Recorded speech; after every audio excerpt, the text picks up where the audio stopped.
Sino nagkalat? Ha? Sino? Ikaw nagnog? Ikaw? Ikaw? Ikaw? Ha? Ikaw? Sino sa inyo? Naligo lang ako sandali. Ay, kayo kakulitan na. Binigyan ko na nga kayo ng treat eh. Kalokohan nyo ha. Ikaw? Sino?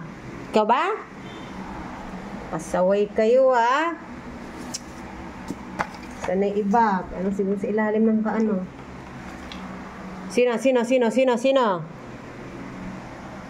Sandali lang ako naligo. Pasaway talaga kayo. Tingnan yung kalokohan na nyo na yan. Magpupunas na naman tuloy ako. Mabuti na lang walang masyadong kalat dun sa ano, sa basura, kundi yung pinaglagyan lang ng milk bone ninyo. Kalokohan talaga kayo, oo. Pasaway. O, doon na muna. Linisin natin yan.